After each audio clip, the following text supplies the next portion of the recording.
all experience happiness in different ways. Before we kind of get to maybe how money affects our happiness, Aaron, Happy Lab. What is a Happy Lab? I'm looking at your name key there. Pretty cool, huh? Yeah. So it's a lab in the psychology department at the University of British Columbia. The director is Dr. Liz Dunn, and we study the science and the psychology behind what makes people happy. Different life events, different experiences that make people happy. Things like money, and Things there's like this money. saying that money doesn't buy happiness, but people that have lots of money might argue that's because maybe you never had any, if you think that, right? I don't know. Does money buy happiness? Yeah, it does to a point. So when you think about happiness as the amount of positive feelings you feel versus the amount of negative feelings you feel, feeling more positive feelings, it turns out that people who make up to $75,000 tend to feel more happy. Okay, so we've got a little display here. So people that make, $25,000. They're going to be a little less happy than people who make $75,000 because there's definitely an increase in happiness in that bracket. But the surprising thing is, when you get up above $75,000, when you're starting making $100,000, $125,000, even more that we could only ever dream of, then you don't see an increase in happiness. Why is that though? Because I would think that the higher you go, your happiness level should just skyrocket, ecstatic. Well, it's probably because the types of things, the activities that make people the most happy, don't actually cost that much money. So it turns out that when people report how happy they are during different types of activities and events, the things that make us happy are things like socializing, spending time with our closest intimate partners. And that doesn't cost more than $100,000, more than $75,000 to have a nice afternoon with friends, things like that. Perfect. So money doesn't necessarily buy happiness, but if you can make that $75K, things would be pretty. That'd be the sweet spot. Exactly. Speaking of the sweet spot, and what does make us happy? Well, money to some people do when they're looking at the numbers, right? So Richard Detman, what do our markets say? We're going to have that coming up next on BT. By the way, the Happy Show running here at the Museum of Vancouver until September 7th. More details on their website.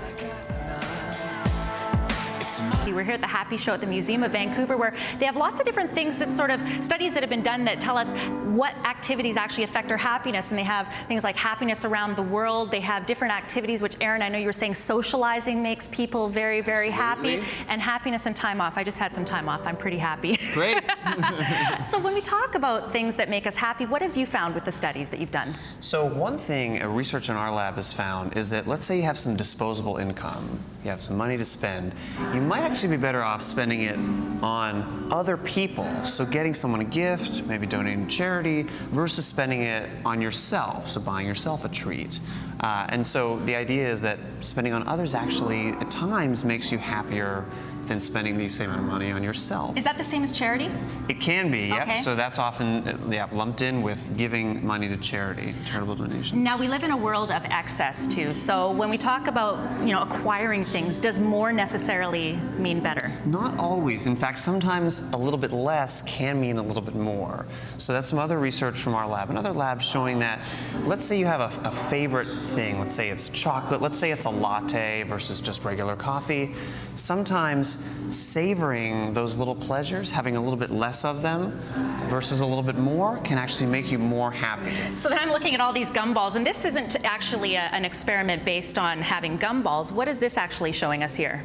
This is just the way that psychologists typically measure happiness. So happiness is a very subjective thing. You know how happy you are right now, probably better than I do. I'm going to say I'm a 10. Well, good. That's good news. And this is what we do. We just ask people, how happy are you?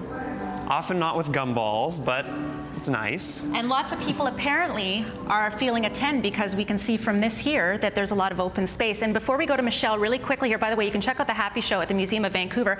How does a commute affect our happiness? Not good, let me tell you. So when people report how happy they feel during lots of different activities during the day, commuting, transiting is the least happy activity that people report. So think about it this way. The transit referendum coming up, shorter commute times, happiness goes up. There you go. They're closed today, but they're open again tomorrow through Sunday. And important to note, too, that once you actually come into the Museum of Vancouver to check out the Happy Show, you actually get to come and check out some of the other exhibits as well. So Greg, I just got on a bike here. There are several interactive elements to the Happy Show. What is the deal with this? Well, this bike helps you understand one of the learnings that Stefan Sagmeister experienced when he was researching happiness. And basically doing the things that you set out to do increases your overall level of satisfaction. So when you start to pedal here, you get a message that tells you that. And the reason that Stefan created this interactive element, yeah, there's the large neon sign. So actually doing the things. Yes.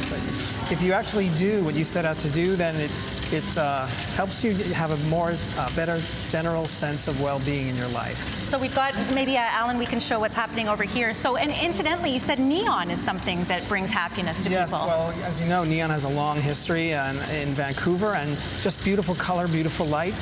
It makes people happier, and it's part of the city landscape, and Vancouver's a beautiful city, and neon is part of that. So when you talk about things like, when you talk about the follow-through, you know, that's like setting a goal and accomplishing it, but you know, even I guess if you don't hit what the ultimate goal is, there is an element of getting that workout in, even if you didn't sweat as hard as you thought you should, right? Yes, well, I think just trying, it's important just to try, because later, you know, you can have regrets about it. I never even tried to do something, so I think just making the effort is actually quite important. And right here, the final message says, seek discomfort. Alan, maybe we can show the message right up there, because it says, seek discomfort. What does that actually mean with respect to happiness? We all get into a rut, into our own comfort zones, and I think it's a good idea for us to think about things we might do that are a little uncomfortable, because actually some discomfort can lead to a lot of happiness over the long term.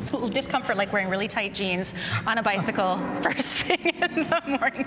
You can check out the Happy Show here at the Museum of Vancouver. Again, they're closed today, but hey, make your way here from Tuesday to Sunday. More details on their website. Greg, why bring the Happy Show here? Well, Dawn, as you probably know, there's a feeling in Vancouver that many people are isolated, unhappy, and the Vancouver Foundation has actually confirmed that in the study. At the same time, there's many people here who are passionate about the city, and they're experts on happiness, actually based here in Vancouver. So there's this thing going on where there's unhappiness and happiness at the same time. Okay, so let's talk a little bit about the Happy Show. What can people expect to see? I mean, we're seeing lots of really great, interesting films. Yes, there are all kinds of videos. There's a use of typography that people have never seen before, messages created out of insects, plants, meat.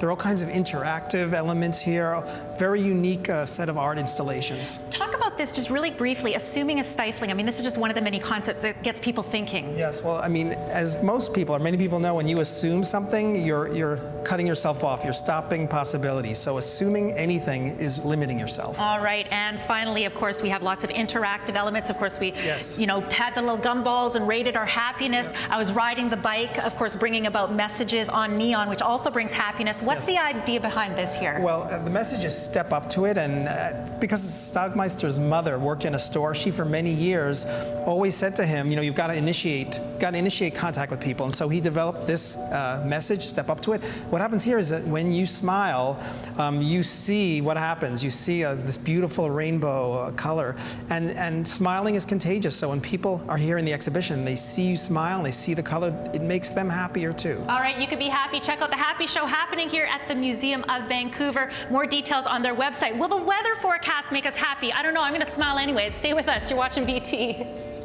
She can't sing, she can't dance, but who cares? She walks like Rihanna.